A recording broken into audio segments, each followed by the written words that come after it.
Let the silky smooth tones of 665.66 UHMR Chemrat Radio wash over you this evening. Chemrat Radio. Broadcasting live tonight from the ruins of the Lex Orin Manufactorum on sublevel 281. In Hive news tonight, a Prometheum tanker has overturned outside the 69th Street Bangers practice arena. As those fires continue to rage on, it's looking grimmer and grimmer for the future of that team. 69th Street Roadkill. As always, I am your friendly neighborhood Goblin King, and I am joined by my co-hosts Marky. Oh, what's going on, everybody? Beast. Hey, everyone. And coming back from wherever we sent him last time, Kevin. Hey, good to be back.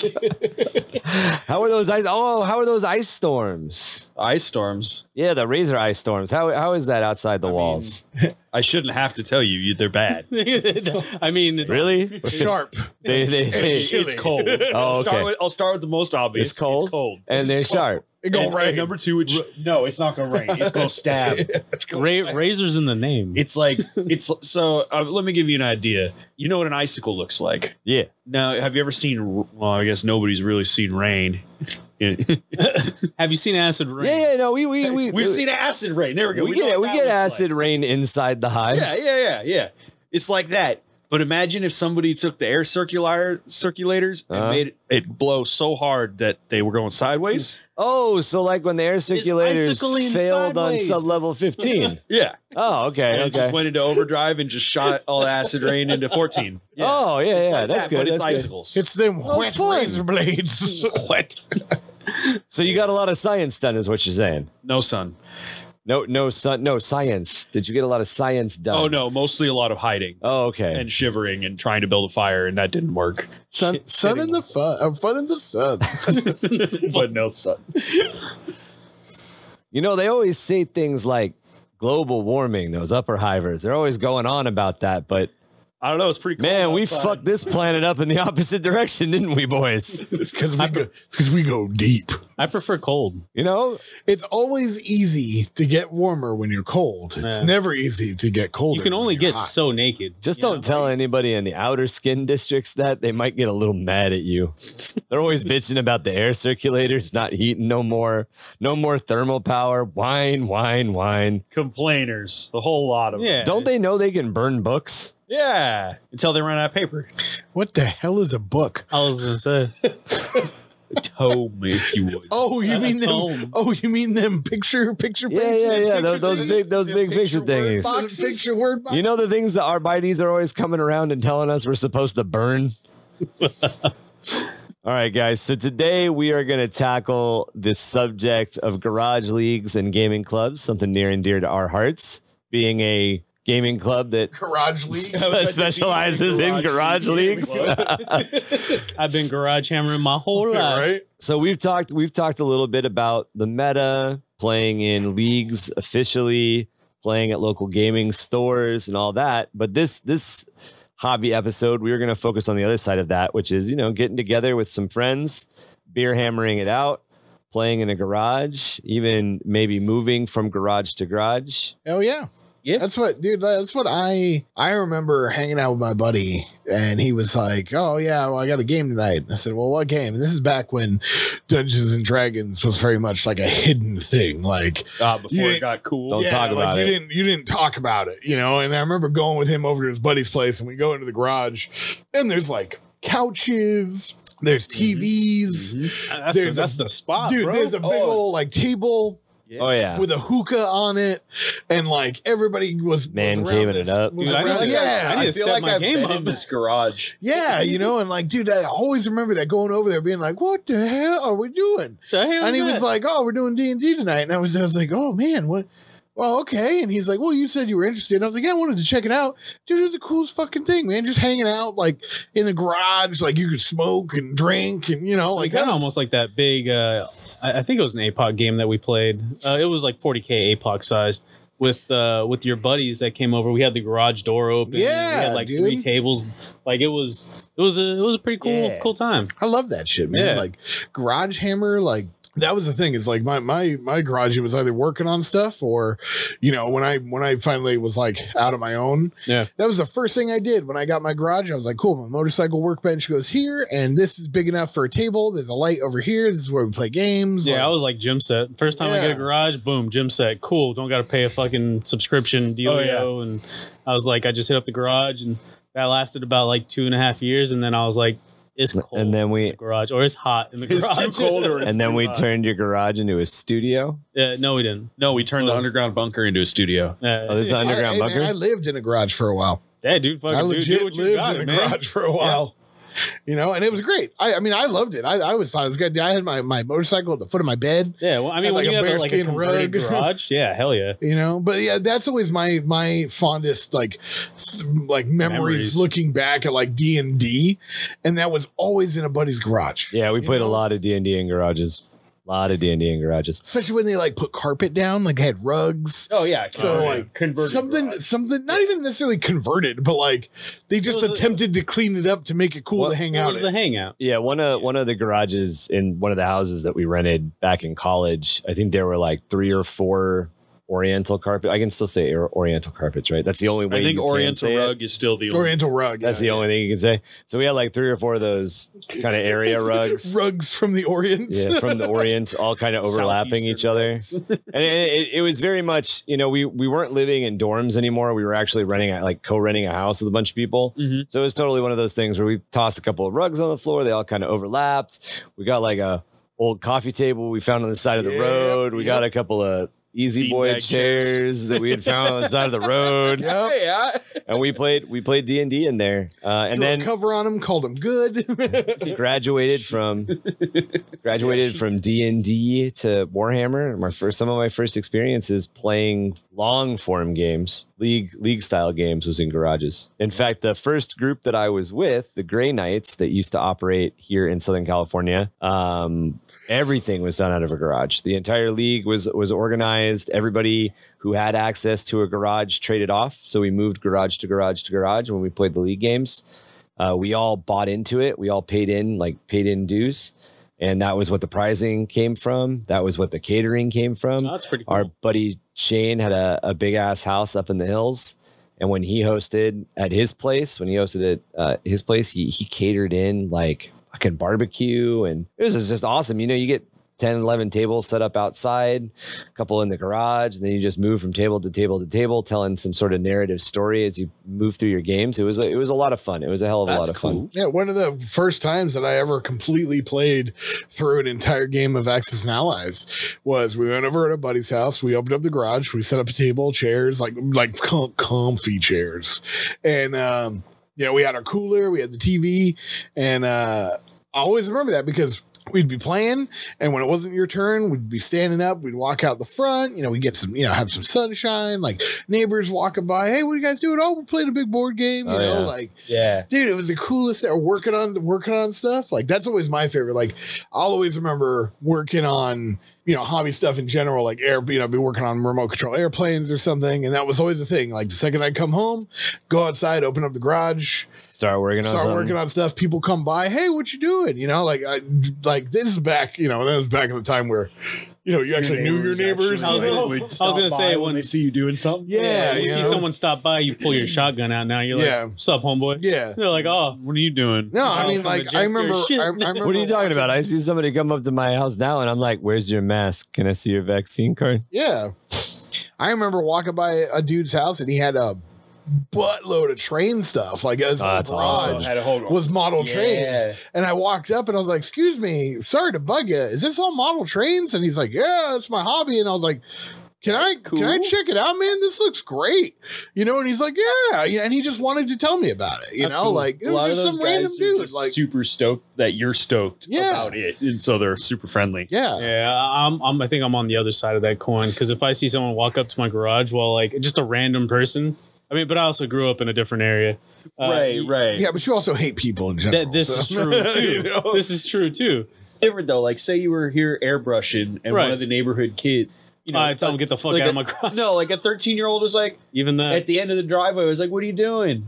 None of your fucking business, go kid. fuck off? Yeah, fuck yeah, Wood. Are you kidding me? Mind you, that like I said, that's just me. Margie doesn't get a kickback from the LGS. If you got a 10% kickback from the LGS, you'd be like, hey, come here. Oh, you're unattended. Here's a Red Bull. Let me teach you how to paint Warhammer. Tell your mama to go to the local game store. Right, yeah. Nah, I mean, I'm sorry, Red Squig. I'm a little, yeah, right. Yeah. I'm a little bit on the other side of the coin. I also like Tom said, I don't like people. Like, I'm a very reserved person. What people see of me, like through streams and whatnot, it's I force myself to be social. Because well, it's so healthy. Funny. It's so funny because you and I are the opposite. Yeah. Like I'm very open and everything, but on stream I'm very reserved. Right, Like, and I'm the opposite. you're the opposite. I'm very reserved off, but like on stream, I'm like, oh, dude, I'm here to have a good time. Yeah. A lot of people use, from my perspective, a lot of people use this platform, podcasting, streaming, as an outlet, running events, like event management. I specifically use from that. Like I'm behind. There's a layer that I'm behind. So because I'm behind that layer, I can be social. If you just want me to go hang out at your house party, I'm gonna be real awkward. Yeah. I'm gonna bring up Warhammer within 25 minutes. Yeah, you did it because I don't have anything else to fucking talk about. First met. You were like, oh, hey, we're at like the middle of an event that's like very like. That's not the first time we met. No, but I mean, like first time I remember, but. But like, asshole. But, like we're sitting, it's events like very much like I don't talk about my hobbies there, and he comes up and he's like, "Yes, you play Warhammer, right?" I'm like, "Shut your fucking mouth! We don't talk about that." You shut the fuck up. I can vouch because I literally got the same response from him when I tried to bring it at the same event. To be probably the same day. To be fair, I did bring it up when we were all there a day early setting up. Oh no, it was didn't once matter. It was already didn't rolling, matter. So it wasn't the same day. But that's the thing. Did Tom tell? Did he preface it with, "Hey, don't talk to me about this"? No, he like got all hush hush. He goes, "Not in public." Yeah. Because I was at the same event and Tom's like, "Hey, I don't talk about it over there." And I'm like, all right. Well, because here's the thing that fucking killed me, because the camp right next to Tom's at this, why are we fucking beating around the bush? The camp next to Tom's at Wasteland has an art car. I know somebody who goes to Wasteland is going to get really mad. I called it an art car. It's a fucking car you decorated. It's a goddamn art car. It's an art car. It is not a war rig. It's a fucking art car. No, you can call it. But he had fucking orc glyphs all over it. So I was like, all right, obviously. People know. Obviously, this is a no place. It is known area. The reason is because I grew up garage playing. Right. That's where you talked about it. You talked about it when you were in the garage. 100%. Yeah. 100%. There's a time for it. Time and place for it. Knowing, a little bit of your childhood history and everything, I could see why letting other people know that you were a nerd. Oh yeah, would be like, even in this day where you don't give a shit. Yeah, it's still like a holdover. Like, well, I just became a lot more violent. That was why I was okay with it. But still, like now that I try not to be, I'm still very like, no, this is how it is. I'm just a little bit more confident in it. But yeah, no, I mean, like back, that was it, man. Like you didn't talk about that. You didn't talk about that at all. You got to be ready. You got to be ready for somebody to start talking smack, and you'd be ready to break their jaw. Yeah. I grew up. Well, one is an only child, so I didn't have like brothers or sisters to like make fun of me for being a nerd or anything. And then I basically just made friends with nerds. Well, I mean, it shows that you didn't have brothers or sisters because they don't really make fun of you for being a nerd. They just beat your ass for being a nerd. No, they just beat your ass. And so, for being. I just made friends with nerds, so I never had that like, oh, I need to cover this up. Dude, when I found friends that were nerds, I was like, oh, there's people that like this stuff. Oh, I got more than me. I got really good at like figuring it profiling, out. Yeah, Kevin? like profiling them. Yeah, like really good at profiling nerds.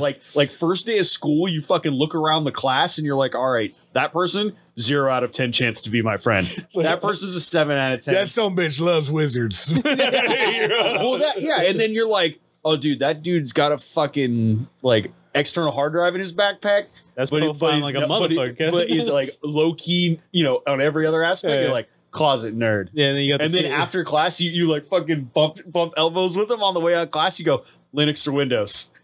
Like, you just fucking use a question like that. That's the thing I told Greg when I first met him at work. Everybody was like, "Oh, this guy's a Star Wars nerd. So you guys are like nerds, right? You guys like know the same stuff." And I was like, "Because I like Warhammer. That's why you think I like Star Wars. Like, you just think I know everything about it." Well, and I was like, I mean, I do, but you know, it's a war in the stars, right? So it's a Star War, right? Well, no, and that was so right. When I told Greta, I looked at him, I said, "Hey, you think you're a nerd?" And he's like, "Yeah, I'm pretty nerdy." And I was like, "That's cool. Jedi or Sith?" And he's like, "Sith." I'm all, "Fucking trick question. It's Mandalorian." And he looked at me and he was like, "Fuck." Oh, you bitch. Yeah, he's like, "Fuck, you're right." And I'm like, "I know I'm right." You know, but, yeah, right. Like, dude, that's the best. Like, you got him, bounty hunter, dude. I was like, kills Jedi. Like, what? Fuck that. Fuck all three of those. But the might of the Imperial Navy. Yeah, no, but like that's the thing is like even that showed me being at work, and then somebody finds out. Like, I get it all the time. Like my brothers and my sister, they're like, "Oh, you like, God, what is it?" My brother will like start quoting stuff from like Game of Thrones. And he's like, "Yeah, well, that's what you guys do, right?" And I'm like, "That literally has zero to have anything to do with what we do." That means fucking nothing. Yeah, and I'm like, look, just because like I go over to my buddy's house and we hang out in the garage and we play board games, doesn't mean that it's that different. It wasn't always the garage. Yeah, well, but you know what I'm saying? I'm referring to like what we're talking about at the top. Yeah. And like going over and hanging out with your boys in the garage, like, it's the exact same thing as if I went to the bar and we all just sat around drinking beer watching football. It's the exact same thing. So I had this boys, essentially. I had this really weird introduction to the whole concept that you guys are bringing up of the like being weird and being nerdy, because in high school I wasn't awkward and nerdy. I mean, I was a skater. I was a punk music person. I was a metal person, played football, didn't really, played computer games, played PC games. But like, I guess that was the thing that you would have identified as being the weird nerdy thing that we all did. Yeah. But at the same time, because a bunch of us did it, but like we all dated cheerleader, like nothing about the group that I kind of hung with didn't fit into that. Like, you didn't peg holes a nerd. Stereotypical jocks messing. We were the jocks. Yeah. We were not. Yeah, but my school was different. Didn't really have jocks, so there was like different levels of nerds. Different levels of nerds. There were sports teams, but there wasn't like jocks. Because we didn't have a football team. You guys ever had those? I mean, I'm gonna say I'm one of them. But have you guys ever had that person that was like, "Yeah, I didn't really belong in a group. I was kind of like the guy that roamed around to different other groups." So like, I had a lot of people tell me I was. That's what I was for like the first 2 years. I was too. That's what I'm saying. Like, I had like my jock friends. I had my Hispanic friends. I had my my nerdy, like, geeky friends. I had my girlfriend's friends. Like, my high school was very much like that. Like, there wasn't just like jocks, nerds, theater, and band. I definitely had like that. That's like the four main ones. Yeah. That was totally my school. My school basically it didn't have never a football date a team. drama chick. It had like soccer. Dude, so many of us who played football were in drama because the hot girls, and then had a wrestling team for boys and girls. And like, that's all the sports teams. That's it. Like, there's nothing. Then we had a theater department, Right. But and they all hung out in groups, and like all the theater kids kind of hung out together, and they were like the popular kids. Because those kids were also. I was like, that's the exact opposite of mine. I like had to think about what. Basically, because all the pretty kids, the good-looking kids, ended up in theater instead of on the football team. At our school, a lot of girls that were cheerleaders were also in drama. Yeah, I don't know how it worked out. I don't know why it happened. In my place. But because a lot of the girls were either in band or drama that were cheerleaders, a lot of the jockey guys ended up in band or drama. I didn't even know who was in drama at my school. Yeah, that there wasn't a group. We also like for the nerds, it was basically everybody who wasn't on something else. We basically also had the like hacky sack crew? very, very. There were hacky sack people. I wouldn't call them a group. It was more like there were a few. How were they not a group? Grade? Because they would play at different places sometimes. Like because I wouldn't hack games going on at different ends of campus. I don't know. Between like 3 or 4 people. We had hippies. 3 or 4 people over there. Yeah. Okay. You went to high school in the 70s. We get it right. I did not go to high school in the 70s, but we had hippies. We had like, I guess, new age hippies. I don't know what you fucking call them. You guys, by the way, like what I was trying to get to. completely fucking derailed. I know we derailed this so hard off garage gaming. No. I was specifically so you guys had all kind of brought up these ideas of like this is being kind of a closeted thing, and then Tom had brought up the fact that I'll get there. So yeah, so after high school, I started working, and I ended up working for Wizards of the Coast and a couple of other things, and I learned about Dungeons and Dragons and got obsessed with all this creative writing and like self-exploration and like art shit. Self-exploration. Yeah, and I got yeah. You got a little cock ring? What are we Jesus talking about? Christ, man. Where, Is that a personal question? You switched to your Never left mind. hand and Never your mind. right pinky goes Never in mind. the hole. What is Tom, you summed it up. I don't even know how I'm trying to relate to your comment from an hour ago. I don't even know what comment. What are you talking about? self-exploration? I want to know. I started paying attention to what I liked rather than paying attention to what I had been brought up to like. Oh, yeah. So I started paying attention to see, like, I mean, I fantasy novels was a and shit like huge that. World War II buff. I still am. Yeah. You know, like World War II history to me is the most fascinating thing in the world. And I mean, I started like a World War II club, you know, and then we got into a lot of trouble. But, you know, like it was my own fault. There was a German foreign exchange student. And he wanted to get involved, and I was like, for sure, dude, like, you're welcome. And then we got into an argument, and he called me a limey prick, and I called him a Nazi, and, you know, so on and so forth. Damn. I mean, like you do. Lo and behold, we weren't allowed to have the club anymore. You know what's really funny, though, is you were both right. Right, yeah. So he got all butt hurt because the British sunk the Bismarck, and I was like, fuck your Bismarck. So I'd be a little salty. in this college time of my life, I started getting into all this nerdy shit, and that's when the stigma of like nerds are dumb hit me. Like it hit me like probably 10 years too late. And then I started dating a gal that I had known in high school again, and she had been, you know, more on the popular ed or whatever you wanted to say, and a lot of her friends still were in that mindset. They're like, well, all this bullshit that your boyfriend does is super nerdy, and she like flat out like, I didn't ask her to defend me. I didn't think she was going to defend me. I was just like, okay, cool. That comment happened at dinner. That is the last fucking time I invite you out, was like my response. You're like, well, I guess we just won't hang out with you guys anymore. And the girl I was dating at the time, say to me? yeah, that was like my response. And then the girl I was dating at the time fucking turned to her friend and was like, you don't fucking get it though. Like, he spends time with me. He's courteous. He's kind. Date your nerds, people. Date your nerds. He respects who I am as a human being, and this is what he does. Hey, your asshole of a fiance watches football and beats your kid.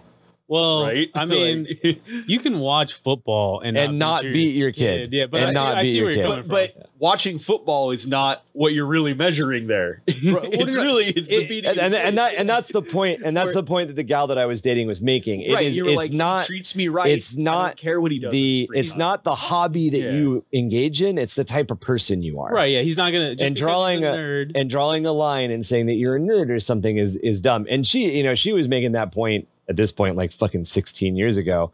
What's weird to me now, because I work with a group of younger people, all of the shit that we just laid out as being like the stuff that marks you as a nerd and kind of gets you ostracized is cool now. Is the hot popular thing. Yeah. Like people talk about. It was bullshit. It was like, if you're not a nerd, you're wrong. Essentially, well, it was what, like 2 years after. Oh man, dude, Critical Role nerd glasses. Oh my god, man! People were wearing the fucking glasses. They didn't even have wearing lenses them. just to fucking look like a nerd. Dude, do you not understand how uncool you are because you don't know who Matt Mercer and Critical Role is? I know, right? Can you tell me the rules to 5th edition D&D? Are you even really into this stuff? Oh my god, you don't know the Easter egg in the 4th episode of Mandalorian? You don't really know Star Wars. And I'm sitting there being like, bitch, you're quoting the old magics right now.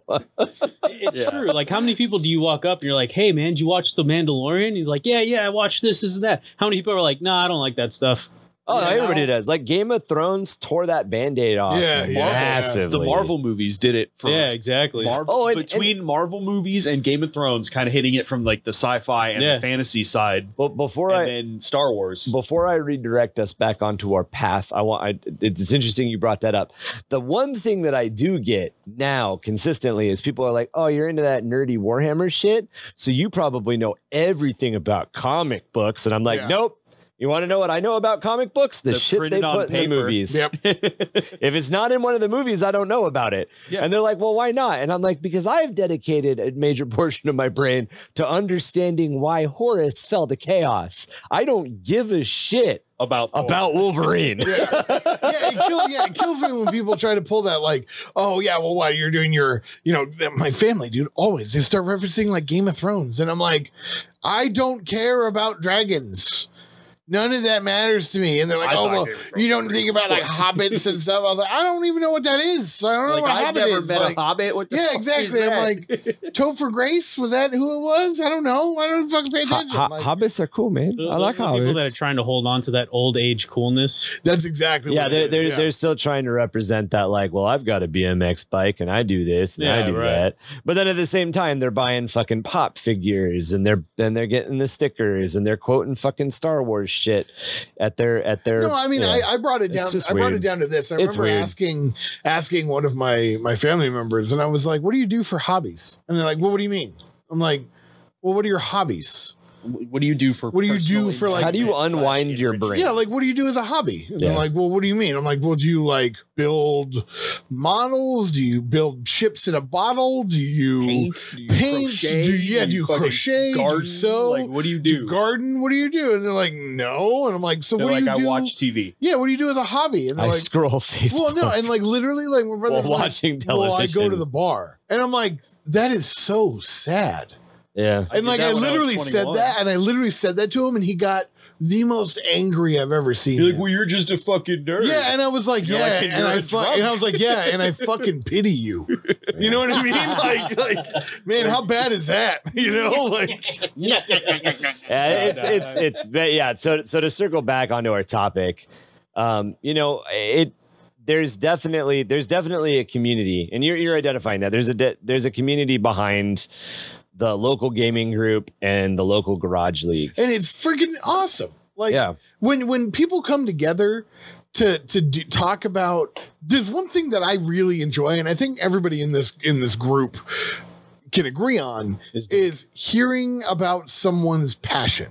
Which is his dick, Mark, I understand. I'm sorry. But hearing about someone's passion. Mark's really passionate about dicks. He's just like, dicks and booty holes, man. I love the cock.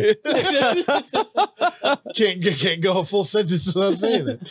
But like, do I need you to like, no, I get what you're saying though, Tom. Like, we like make you carry a plant so you can apologize to it. When Mark's excited about something, which is rare, but when Mark's excited about something, I'm interested to hear it. Well, like when you get something new or you paint something new and you're like, check this out, and we all like. Well, I stopped doing that. Well, I mean, you did. You just did your flames just recently. Well, yeah, I mean, because you guys are here, but like I actually got very. The reason I don't get excited about a lot of things is because when I used to, you look like shit. No. I'm sorry, I'm going to derail this again. The reason I stopped, it's actually a little sad, was because I used to be very optimistic and be like, hey guys, check out what I did. And like either no one would say anything or it'd be like, oh, that's cool. Oh, dude. And I'm like, I also look for, because of my past, I look for a lot of validation and I wasn't getting it. So I was like, well, if I don't look for it, then I won't be disappointed. Yeah, there's a difficult when you enter into a creative pursuit. Be it starting a podcast, painting, writing stories, all that stuff. Whatever happens. You're passionate about it, and there's a community that exists, and that you're surrounded by like-minded people, and you want to share it. And when those like-minded people are like, meh, exactly. Yeah. Well, I mean, that's neat, but like, I'd rather play Grand Theft Auto 5. You're like, all right, cool. I'm never going to share anything with you again. Exactly. Yeah, but see, now that's where what I'm talking about comes into play. When you're around a bunch of like-minded people like that, they like to hear your excitement. They get excited in return. When you're around the right type of people. Yeah, that's what I'm saying. Yeah. Like, Right. and that's what I think these garage games and leagues and This clubs, is what they foster. dude. Like, I just joined a remote control airplane club. Yeah. And they were great. Dude, it is so dope. They're I'm great. like, dude, like, those guys were super cool. I've never met people like in a club before that are like welcoming. I mean, dude, it was 4th of July. There was like a big party. I wasn't even a member yet. And they're like, hey, come on, dude, get yourself a burger. You flying today? What you got? And I was like, oh, I brought this plane. And they're like, oh, let's see. You know, even like, when I showed up to the airfield, they're like, oh, you guys flying today? And I'm like, well, I was just looking at what Tom was doing. They're like, no, here, take the test. Like my daughter flew a plane for the first time. Like, she was doing great. It was amazing. Like, it was a great time. Yeah, like those like gaming clubs, when they're like that, you know, because I'm not saying all of them are, but when you find one like that, that's like that, it's that perfect fit, you know, and you're just like, yeah, this is what I want. This is what I needed, you know? Yeah.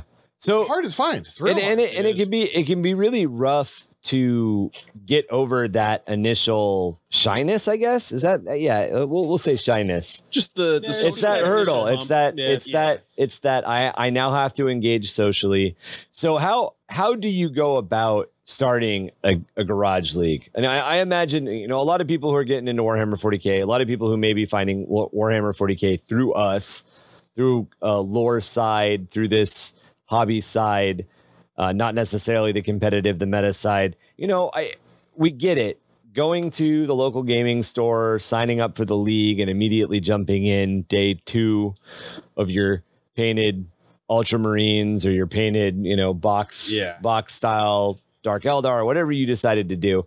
It's very intimidating. Yeah, and very much so. And you know, but the tendency would be, how do you find like-minded individuals? And like the weird thing is by going to that league and talking to people. But the other thing is just by engaging in your local gaming store, your local gaming scene passively. You know, go on release days, go on days when new product is being, obviously release days, but yeah, go on days when new product is around. Demo go on days, demo. Go hang out on demo days.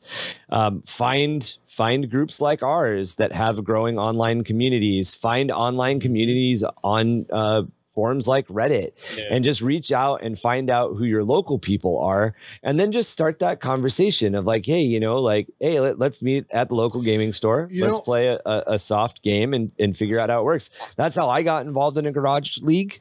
That's how I mean, I was looking for, I decided, I was like, you know what, I want to try to remote control airplane fly again.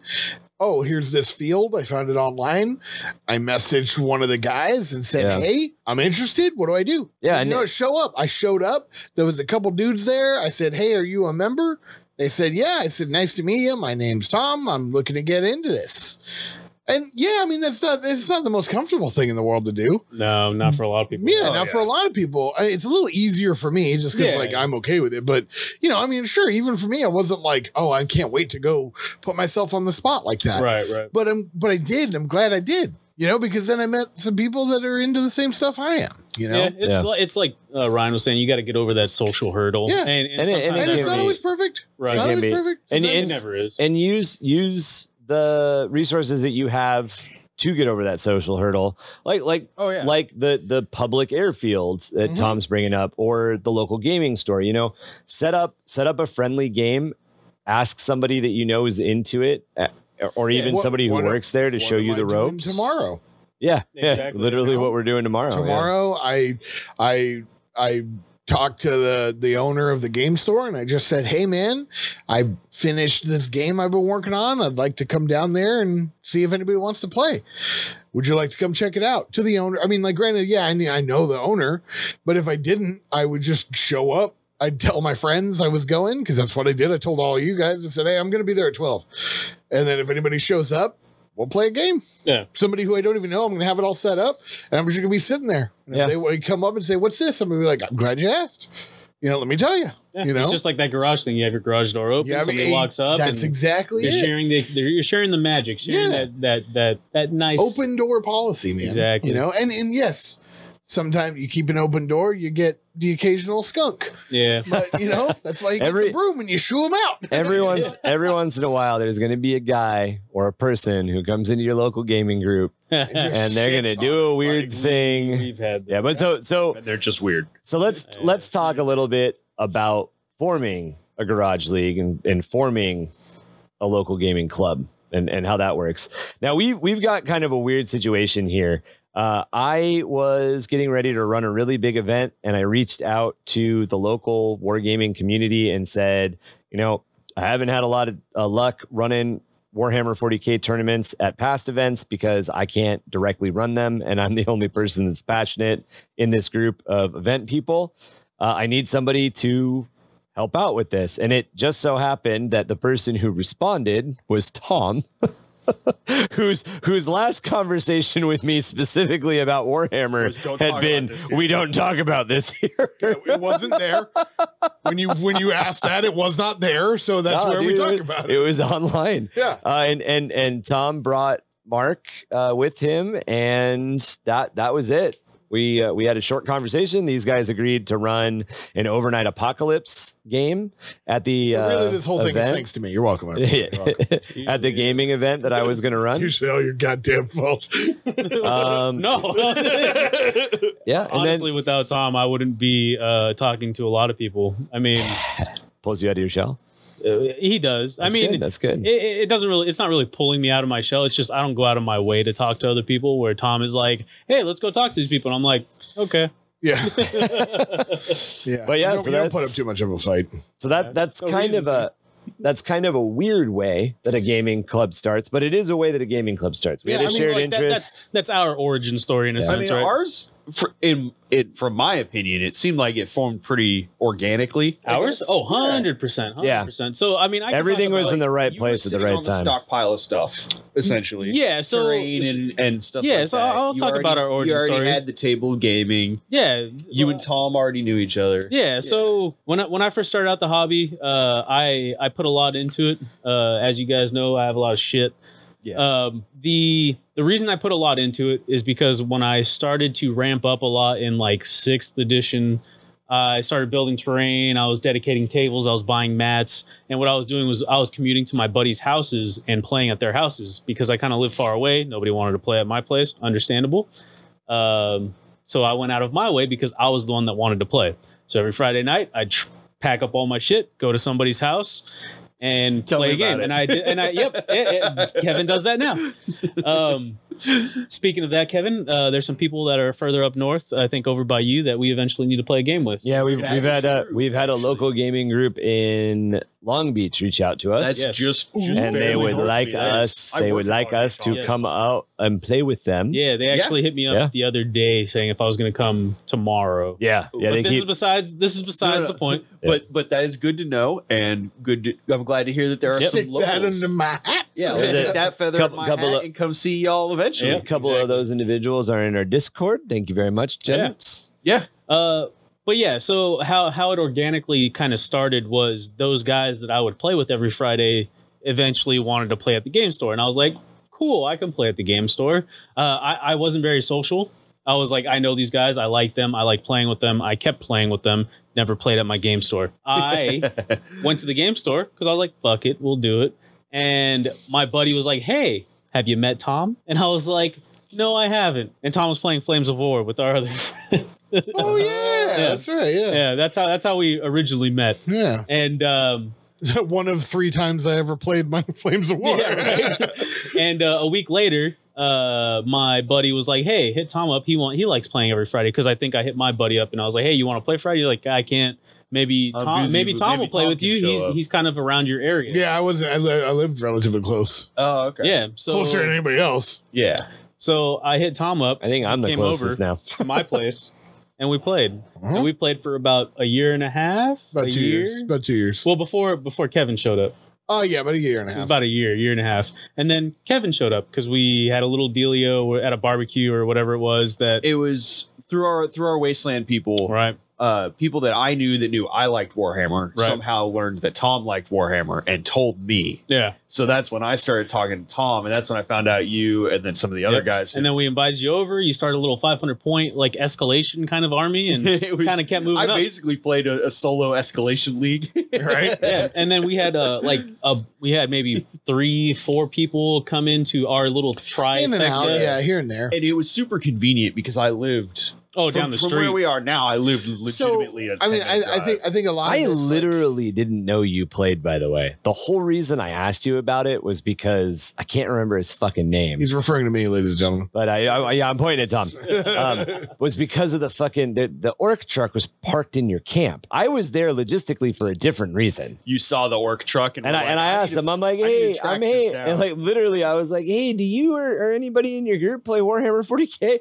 And Tom's immediate response is, we don't talk about it here. And I just put it in my mind. Okay, so Tom plays Warhammer 40k. Okay, cool. We'll talk about this later, which we did in my camp 2 nights later. I never lie. Yeah. Like I never lie. Yeah. Yeah. You moved to my camp to talk to me about I did.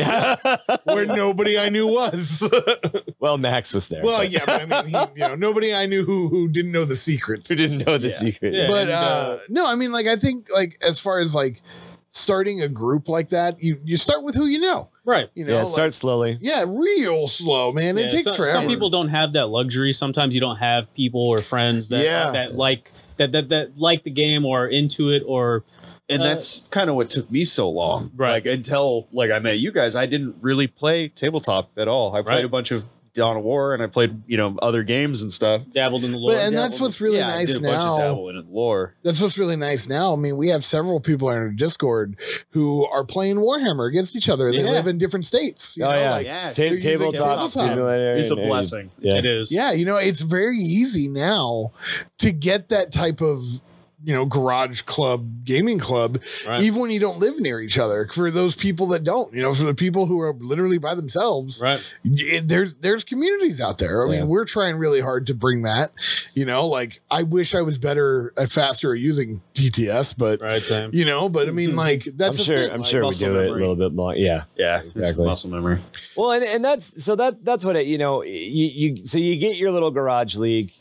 Whether or not you meet people at your local gaming store, whether or not you meet people through an online community, whether or not you have friends who know of other people, and that's how you get invited. That's how it always works. It gets started, and then you kind of reach a mellow out point. There's a core group usually that'll form forms, and it's usually the guys who, in our case, it's the guys who own all the terrain. It's the guys that own all the armies. It's the guys who has the table. It's the guy who has the table. It's the guy who has all the mats. The secret underground bunker. The guy who has the secret underground bunker.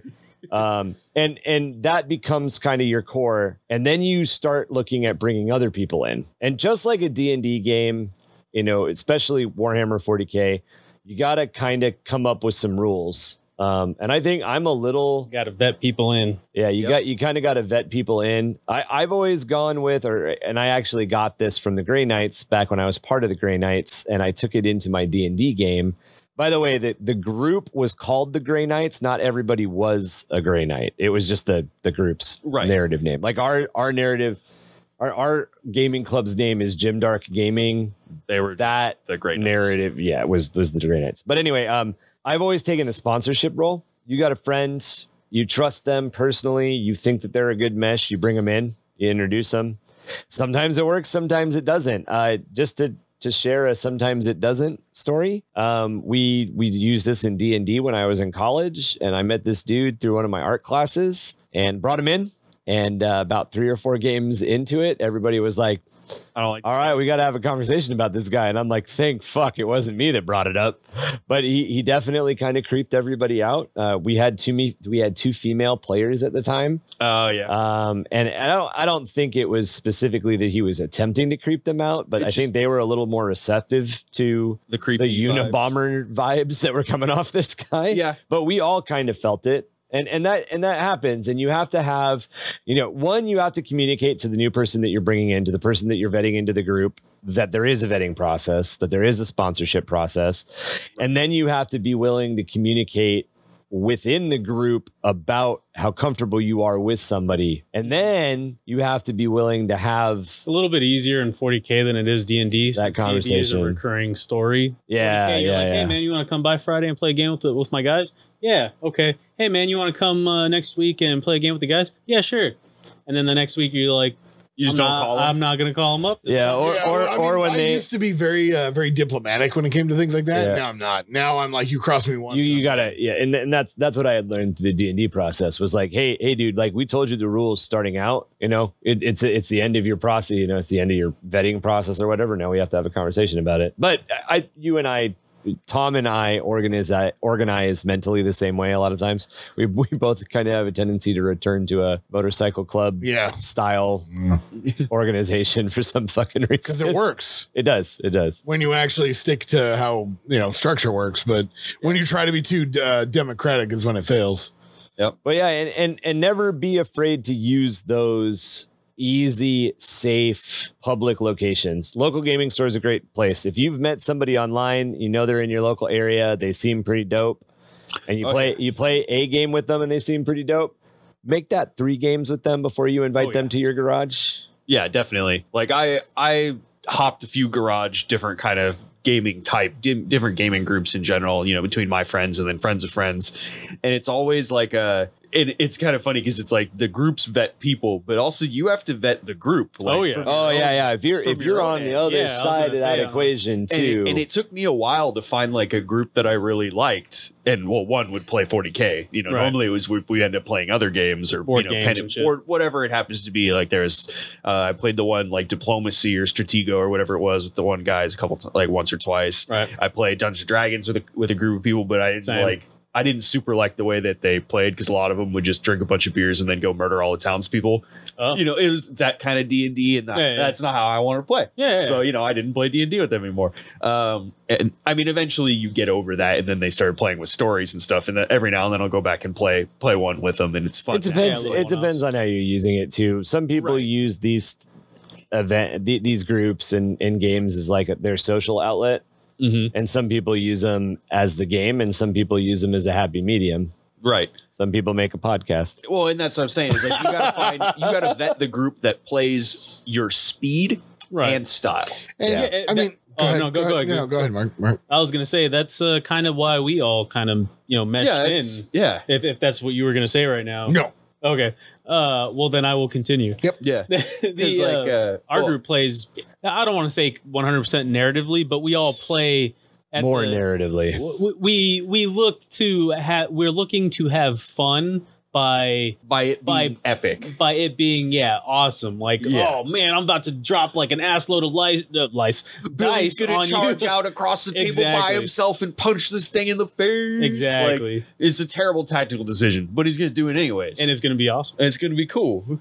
And so like things like that, or you can be in that group that's like, I'm here. This is my. I mean, we kind of do that too. This is Sergeant Hammer, and Sergeant Hammer was born in the 2nd Company of the Ultramarines, right? 4th Regiment, 5th Removed, twice cousins, married to my sister-in-law. And you're like, oh damn, that guy's got some deep lore. Yeah, that's just this guy, but this is his brother right next to him. I feel very attacked. As the person who's written an entire fucking solar system. Just the author of a subsect. I recognize this fictional person you're talking about. This motherfucker, he's using Space Marine, but what he means is Ryan's dumb with planets. Or you have the other side of it where it's like this guy hits on 3s plus 5 to my ballistic skill because I have this Tech Marine right here that is his that it does this because of this FAQ and this errata, and talks you just about all your stat buffs rather than, like, the cool story that you made. I mean, you just got to find where you mesh in. You okay? Ryan? So Beer Hammer, and we're not a real big Beer Hammer group. Absolutely not. I'll drink a beer during a game. You guys have all seen me drink a beer. A beer is not the same as 8 beers. Right. We've had that. There's a clear. There's definitely a distinction between. You want the best way to piss me off and get drunk while we're playing the game. And that's actually more what it is what Tom just said. I'm capable of having a shot of tequila every time I lose a turn and not being dumb at the end of the game because I drink a lot.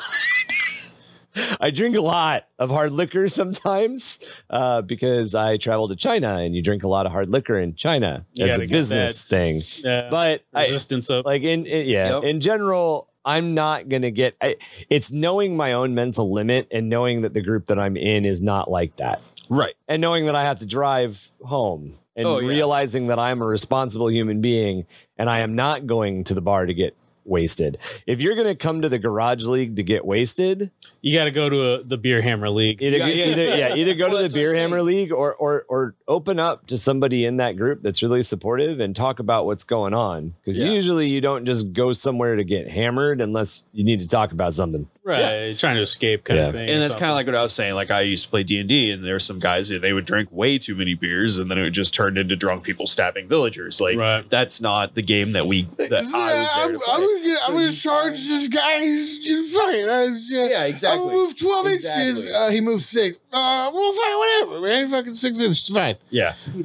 That was really good. I want to punch you. That was great. That was really good. The best way to make me want to punch you. And there was a couple of them, and they all wanted to play that way. And I mean, that's fair. They can play that way if they want.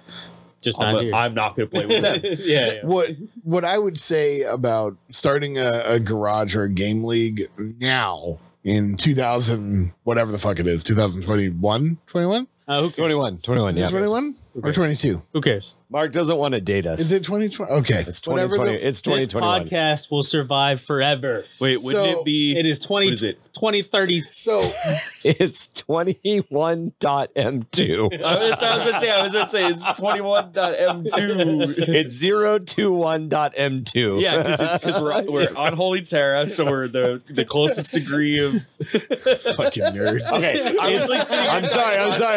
It's 0.021.m. There we go. I was like, no, there's more numbers in there. I'm glad somebody picked up that I was trying to do the math. Did you? I spent way too long learning that for that one fucking segment we did, and now it's in there. I loved it, and now it's in there. I thought it was really. Did you see? Speaking of M2, did you see the World War II was the start of the 40k universe? And it's called, I think they call it Warhammer 2K, and it's all on Earth. I linked probably it. Probably mean World War One. It's World War II. Really? Because Stalin is entombed upon the golden throne of Stalin is. Yeah, I'll send it to you again. Anyway, that's my gamer tag. Emperor Stalin. That's my gamer. Have you never seen God Emperor Stalin? Somebody took the picture of the Emperor. Tinted all his armor red, so it's like a red, like rose gold. Gave him a giant flaming sickle. Yep. Instead, and put Stalin. No, there's an entire fan rule series that converts everything in 40k to playing in the late 2000s. You lost what? Yeah, dude. It's a thing. Anyway, you lost me. What I was saying was, as far as when it goes to like starting a garage league or starting a game club. Honestly, I think now in this year and century, Discord. It's a lot of things are done through Discord. People set up stuff like that specifically. X-Fire, X-Fire is where it's at. I mean, just in the last LimeWire, yeah, LimeWire. Oh my god. Kazaa. Just Kazaa, yeah. I think we've reached is where it's at. We've reached an age of the internet where the social platforms people use are lasting for more than a couple of years. Like LimeWire, MySpace, X-Fire, like none of this stuff really outlasted nearly as long as you think it did. Like Facebook has been fucking around for 12 years now. I feel like it's starting to die up. You say that, but it's not. There's still massive 40k communities on That's Facebook. The thing is basically until a better people will use Facebook less than we're using it in the past, maybe. Yeah. But until something that comes along and replaces it, you could. But that's what I'm saying. But I wasn't specifically trying to talk about Facebook. No. I'm just saying, I'm getting it back to it with you can use these social media platforms because now they are reliable enough. And a lot of people use Discord. And I mean, just over the past like month, I've I'm like part of 6 different Discords. I'm in there for one for video games, for like Arma. I'm in one for Blood Red Skies board game. I'm in another one for 40k competitive. I'm in another one for Space Engineers. I got kids, man. I can't read all these messages. Yeah, exactly. But like that's what Mark, I'm saying. you can't read. Getting like watching. You got time to poop. You got time to Facebook. He's gonna hit me below the belt like that out of nowhere. What the hell is, Time to poop. Time to Facebook, man. Am I wrong? Why do you think I was shook? I took a poop the other day and I forgot my phone. And I was reading the bottle for like shampoo. Oh, you gotta read the shampoo bottle. Good old days. Yeah, I didn't know what to do with myself. Dude, I learned how so many crazy scientific words pooping on a shampoo bottle, man. Yep. I'm a psycho. I sit there in silence, just staring at the wall like a weirdo. I'm pretty like maybe I am psychotic. I wake up in the morning, roll out of bed, put my clothes on. I shower at night. No, I do that. Yeah, and morning. I drive to work in silence. What? Yeah. In the morning, I like quiet. On the way home from work, I don't like quiet. No, I like unless I'm in the car with people, I drive in silence. Yeah, I never listen to music. There's definitely times that I'll drive in silence, but then there's definitely times where I'm not. But see, I do that. I do that specifically because I'm used to riding a motorcycle or something like that, so I'm always listening to the engine. Right. I'm listening to it's like my car, like driving stick. Yeah, exactly. Yeah. So it's like music to me. Unless I'm going on a trip, I normally will not listen to it. Or if I'm tired. If I'm tired, I'll listen to something. Yeah, the only time I'll listen to something is just like I'm super interested or I'm like, this song's stuck in my head right now. I'm going to listen to some music. Otherwise, I just sit there in silence and stare at people like you fucking sits there when he's pooping. You're listening to the pooping noises. He's like, God save me. He's like, yeah, get out of there. You ready for the splunk?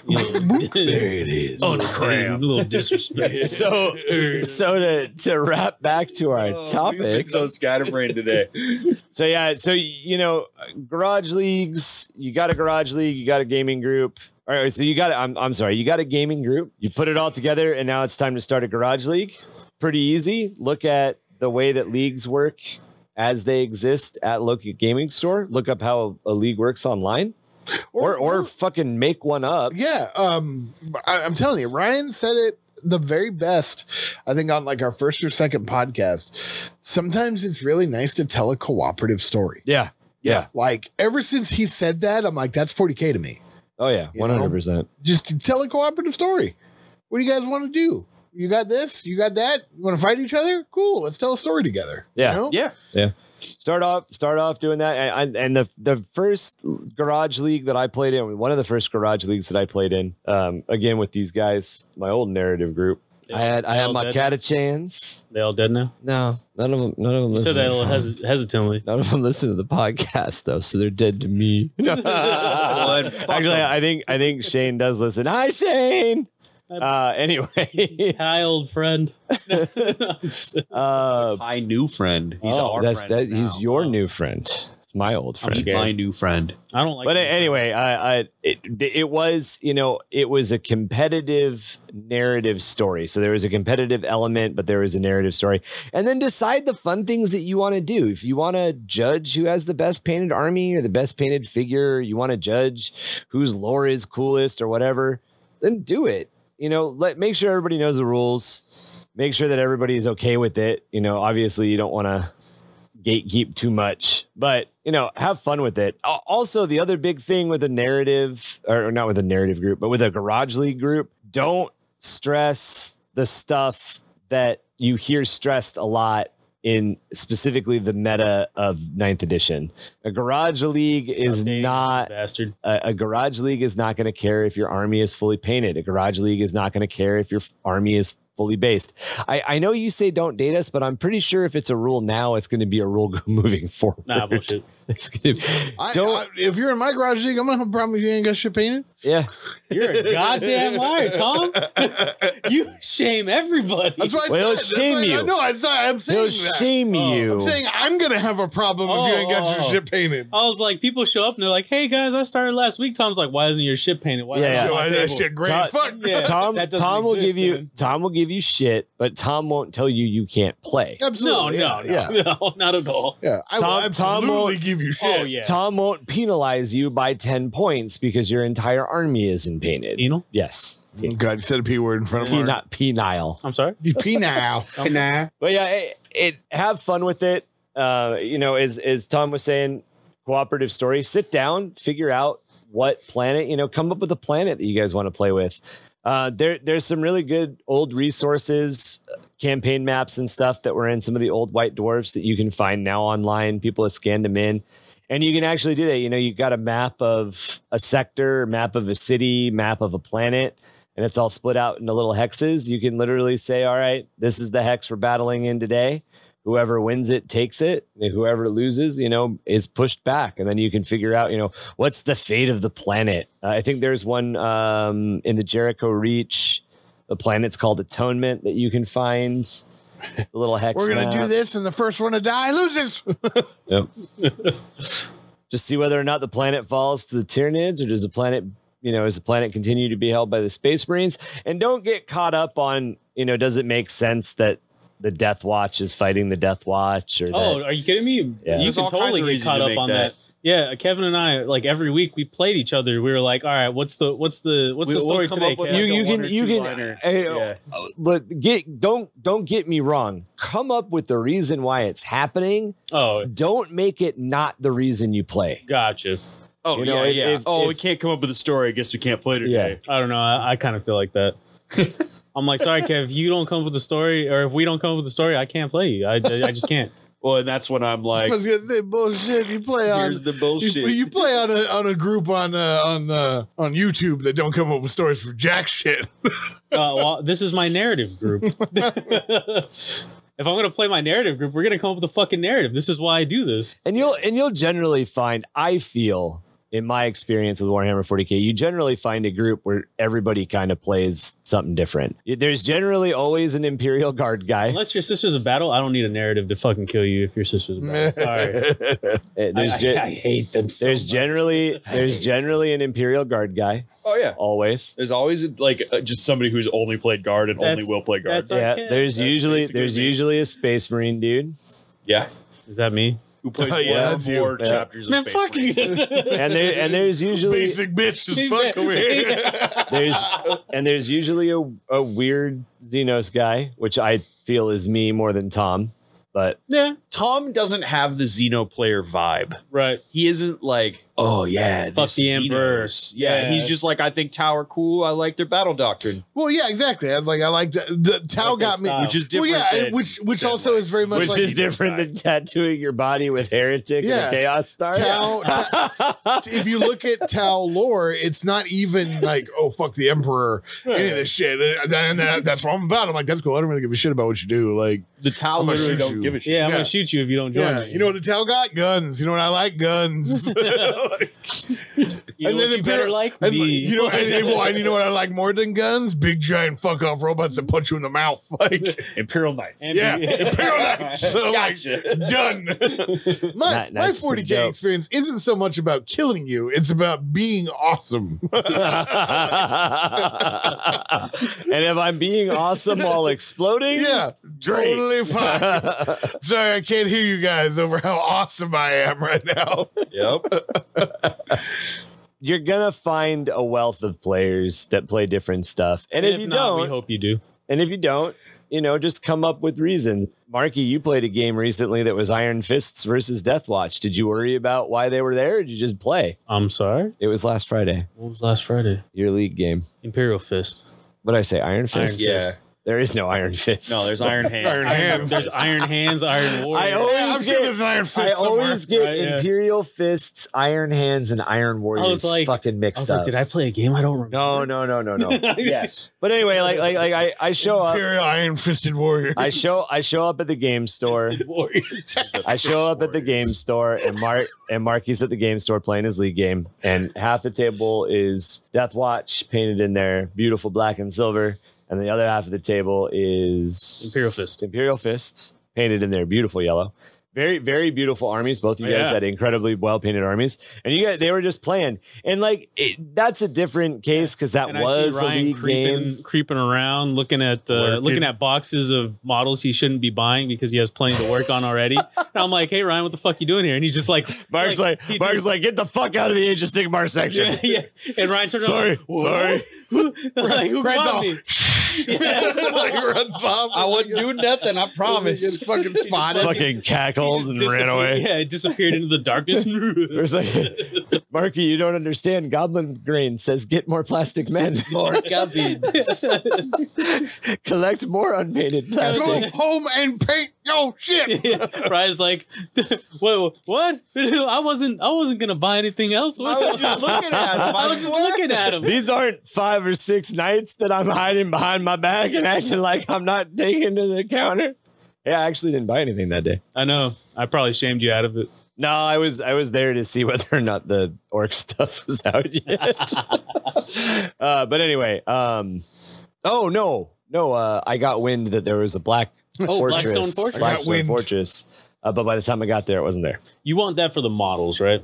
Oh fuck yeah, dude. Okay. Oh I was like, if you wanted to play, I have it. I mean, I kind of want both. Honestly, I think it'd be dope to play. It. We should but play it one of these I want the days. models. I'm down to play it. I want the models. Yeah. Anyway, I also want the models. What was your point we though should about play. me? So my point was, in that particular case, Mark, you were playing in a league, so that was the guy that you were just supposed to play that day. Right. But the way that misinformation in the Imperium works, the way that mistrust in the Imperium works, and the way that the chaos ripcord is just instilled in lore, there is absolutely no reason that it doesn't make sense that the Imperial Fists and the Death Watch might fight. That could happen. 2 chapters could find themselves on opposite sides of a battle. Well, I actually did that with because I was kind of on one that day. Tom actually mentioned like, hey, you play with a group that doesn't come up with narrative stories. I'm like, yeah, well, that doesn't mean that I don't come up with one for my own. In your head, so yeah. like I was playing a Space Wolf player, and I was like, hey man, I was like, what if what I'm thinking about right now is if I beat you, I indoctrinate twice as many of your Space Wolves than what I normally would. And if you beat me, I don't indoctrinate any Space Wolves. They stay out of so the Death training Watch. op. Yes, exactly. Yeah. Because Space Wolves don't like to They're give their people. wagering their time. Their wagers. Well, they don't like to. They don't like to. Yeah, they don't like give 'em to up. disclose their numbers. They don't like to give away their members. They usually they're a pack mentality. They like to stay together. They're still a legion. Right. They're a loyalist legion, which Right. is not allowed. I was going to say they're the only one that stayed Legion size. They're the only one that They're also they also don't have successor chapters. I believe. They do. Like now. They do. But yeah. So the Space Wolves are the only legion that does not follow the Codex Astartes. Right. Everybody else did, begrudgingly for some, but they all Death did. Watch don't either. Playboy. The other thing that you they're could not do though, even the other thing that you could do chapter, to They're their own organization. the other thing that you could do with the Death Watch is you could show up to fight the Space Wolves and just be like, no, y'all are on the edge of heresy. You're all dirty. That's not my job to do that. You were sent there. Go do this. To indoctrinate. Yeah. Well, what if they got like some alien tech? Why would they have alien tech? Because They're found Imperial it. there Fists. are no wolves on Fenrir. Dude, Imperial Fists are like the most. No. This is a Space Wolves comment. Oh, on the Space This Wolves, was me on the talking Space dirty Wolves. about Space Wolves. Oh yeah. No, the Imperial Fists, it would be a little harder. You're right, because they're super rigid and Right. super old school. Yeah. But it could also be like a renegade, It could be anything. a honestly. splinter Yeah. of them, Yeah, it could be anything. Or it could be there's an alien artifact on this planet. We were sent to retrieve it. We Imperial did Fist we wanted- did Imperial retrieve Fists are it. like, no, it's ours. Well, Imperial Fist want to destroy it. We did retrieve it. Death Watch are like, no, that's Xenotech that we Yeah. can research. Or They're actually Alpha Legion, not Imperial Fists. or they're And yeah. only you know. Or like me when I would play a Gray Knight, when I would play my Gray Knight kill team against a Space Marine kill team, and somebody would be like, "Well, that doesn't make any sense." I'd be like, "It totally makes sense. They saw something they weren't No. supposed to." They saw Witnesses. Demonette's booty. They saw that Demonette booty. Grey Knights are the super easy one because it's legit no witnesses. Yeah. And Well, wait. What did my Ultramarines see that they weren't supposed to? Us. Right, but you showed up here, and this is where we were. Doesn't That matter. sucks for you. Sucks for you. Shouldn't have sucked so bad that you needed us. Right? Should have killed those demons before we showed up. Sucks to suck, don't it? I'm sorry. Say that into my power glaive. I'm sorry, I can't hear you over the sound of my Terminator arm. But yeah, so there's all sorts of reasons. You know, sometimes it works out really well. I played my Catachans, the Catachans that you didn't buy any of. No. But I played my Catachans? Catachans. Yeah, I sold all my Catachans. You know, to who? A long time, like right when I started playing with the group. Yeah, when I got all his old Cadian stuff, Yeah. he eBayed off the Catachans. Yeah, I sold. Because I didn't have any interested in them. Sorry, dude. Honestly, at this point, I would have fucking kept them. But anyway. Because they got a bunch of cool characters now. No, they had a bunch of cool characters then. I just had no desire at the moment to do Imperial Guard. I still don't really have a desire to do Imperial Guard. I just Nobody want has a desire to do Catachan Imperial shit. Guard. I just want Catachan shit. Or mouth. I like Steel Legion. But anyway, Steel Legion dope. my point being, you know, I lucked out because I was the only guy who had Catachans and Tyranids were hot at the end of 4th, beginning of 5th. And there's nothing that rips apart a Tyranid swarm army than a bunch of Catachans and heavy flamers. Y'all dead. Extra crispy or extra? Extra crispy. Extra crispy. So yeah, it can work out in your favor, or it can be something that you have to sit down, like we just talked about, and kind of figure out how you want to go about it. We want to get more into narrative play and how we design narrative play specifically for Garage Leagues. We're going to talk a little bit about, we have 3 different narrative settings at this point, gents. We had the Hexus sector, we had the Skaldmard worlds, we have the Byzantine. Is that a sector or is that a Byzantine crusade? Sector, it's a galaxy. It's a house. Or not a galaxy, sorry. It's a system, right? Yeah. Well, that's a house. It's it's the Avalon system. But you're framing that as a crusade, right? Yeah. Yeah. As where the Skaldmard worlds are a sector, and the Hexus is a set of planets. Yeah. Hexus is like is a planet system. Yeah, it's a system. Just like, and so is the Avalon system is where the Byzantine house is. And then the skeleton is a collection of systems. Yeah, right? collection of systems. Yeah. But the idea behind the Avalon system crusade or whatever we're calling it is that they're trying to get back to the system. Correct. Yeah. Right. Yeah. They're trying to return to the Avalon system. Yeah. So that's 3 different ways to kind of set up a narrative game there. We're going to dip into creative writing advice with you guys. We're going to look at the differences between world building and storytelling, you know, whether or not you're going to build an area that you can play a bunch of games in, or if you want to talk about, you know, maybe you want to talk about your rogue trader that runs your Imperial Guard army. Yeah. We're going to talk about those 2 different methods, and then we're going to jump into designing some narrative play stuff and some crusade play stuff and introduce some of our stuff. So this is the first step. The first step in a lot of ways is to gather that group of people that wants to play that crusade. And, you know, that narrative game, narrative league, and we've got a bunch of tools to do it. If you guys... So what you tell me is step 1, gang. Step 1, gang. Step 1, get people. Step 2, wait, what? Step 1, gang bang? No, gang. Oh. Gang. Oh, Step 2, roll dice. Okay. Step 3, make shit up. Wow. I heard something completely. I was apparently Mark for a second there. I heard something you didn't say. It does come off a little bit. No, it's because you have to say it with the accent for like the meme or whatever, right? Gang. There you go. Now I got it. Gang. Bang. Bang. Yeah. Bang. Something you want, bang?